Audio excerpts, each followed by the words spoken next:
یو شبهه د اهل بدع د ضعیف استدلالات، ضعیف احادیث د بدعتینه چې لار رکشي نو دی ضعیف حدیث اخلي او صحیح حدیث پرېږدي. یاد ساته زمون دین قوی دین دی، دا بالکل اکملت لکم دینکم دی. اتقوا الله وکونوا مع الصادقین په بنا با مون هغه حدیث منو چې دا غیر راویان صحیح او ثقه او صادق وي او محدثینو د امت هغه احادیث قبول کړي وي. د بدعتي کار دا دی چې دی به ضعیف حدیث را لي او خپل مسله به ثابتوي. دا بدعتیان چې راشي نو دی د 15 شعبان روزه نیسي، ته یو بدعتي ته وایا وای یو حدیث د محمد رسول الله باسند صحیح پیش کا چې سلف د امت پاغه باندې عمل کړي، یو حدیث به صحیح دی په 15 شعبان پر روزه باندې پیش نکي. دارنګ ته بدعتي ته وای چې تا او 10 کې د 60 د مسا کې د 60 په د مسا ته یو صحیح حدیث پیش کا، د ضعیف حدیث او قطار لګی خو دې صحیح حدیث نشي پیش کوله. ته ورته وای اره ته چې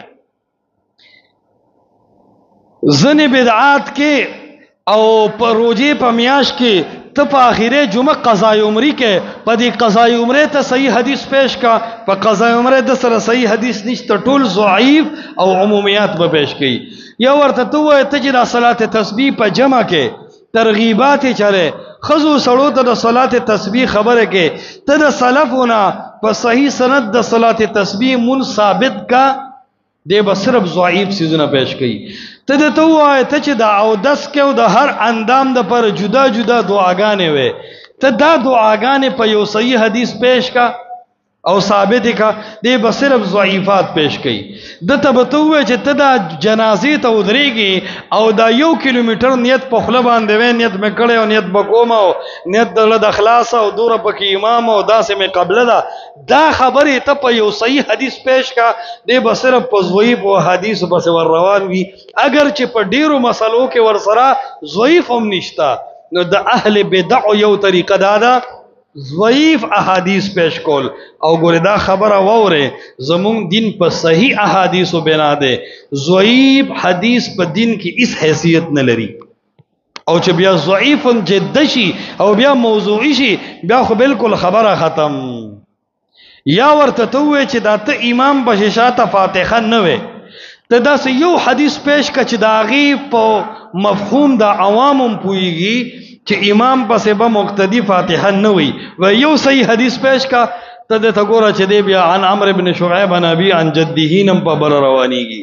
وجه دا ده چې بدعتي به پیژنې د دینه چې د سر به حدیث وینو چې وینو ضعیف پي. کله کله وای زمونږ امام ابو حنیفه د حدیث ډېر غټ تابعدار دی، وای هغه خو ضعیف حدیثم په قیاس مقدم کوي. وای دا خبره باغه کړی نه غنی، دا تک د حماقت خبر خپل امام ته منسوب کې. ضعیف حدیث چې په عقل مقدم کینو د ضعیف حدیث دا د الله لعنت ده او دا قیاس او دا عقل د الله نعمت ده. تو خو لعنت مقدم کې په نعمت باندې، زکا چې حدیث د رسول الله ته منسوب کړو د الله په نبی دی دروغ تړل، او چې قیاس د مخ کې کو نو کچره په حق باندې وینو الله به 2 اجر درکې، او که خطا شوی نو الله به بیا یو اجر درکې. نو ضعیف حدیث په عقل نه ده مقدم. وجه دا ده چې په عقل به ته اجتهاد وکې نو کم از کم د عذاب نه به یقینا بچي. ضعیف حدیث کده رسول الله ته منسوب کو نو د الله نبی فرمایي من کذب علی متعمدا فلیتبوأ مقعده من النار. وای څوک چې په ما باندې دروغ تړي د الله نبی وای جهنم کې د ځان لزه تیار کی.